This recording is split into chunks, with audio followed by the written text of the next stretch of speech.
The battle for Syria's northern corridor. Opposition groups are still holding out in Tel Rifat as it's being targeted by Russian jets. The government's ground forces are just a few kilometers away, and the Kurdish armed group, the YPG, is approaching from the east. Turkey stepped in. For a second day, it shelled positions of the YPG and its allies, causing casualties. The artillery bombardment is not just a message to a group Turkey calls a terrorist organization. It's an attempt to force it to retreat from recently captured territories close to the border.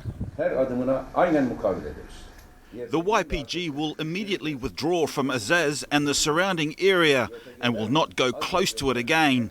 It will not attempt to shut that corridor ever again. It will not have delusions of using Meneg base to attack the opposition. Over recent days, the YPG and its allies captured ground from Syrian armed groups backed by Ankara. The Kurdish group is taking advantage of the Syrian government's push, backed up by Russian jets, against those same opposition groups across Aleppo province. The US, which is allied to the YPG in the fight against ISIL, has called on the Kurds to stop taking ground, but the group says it doesn't plan to retreat. We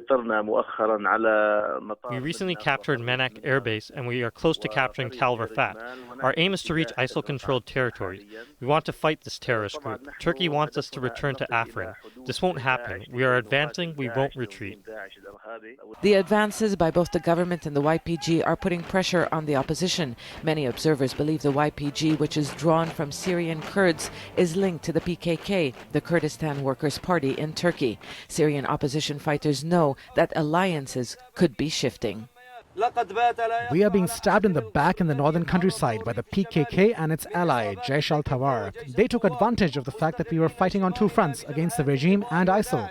A new front has been opened in an already complicated war. Turkey's policy in Syria has been clear from the beginning. It wants regime change in Syria, and it wants to prevent a Kurdish state from being created along its border. It wants a safe zone along the Syrian side of the border to serve as a buffer to protect its interests. But so far, the international community has not accepted that demand. Turkey's latest actions serve as a message that it will stand by its red lines. For the government, one of those lines is Azaz, a rebel-controlled town a few kilometers from the border. Turkish officials have promised to protect Azaz, which is home to tens of thousands of displaced Syrians. For now, apart from shelling YPG positions, Ankara has few options because Russia controls the skies. Zana Khudr, Al Jazeera, Southern Turkey.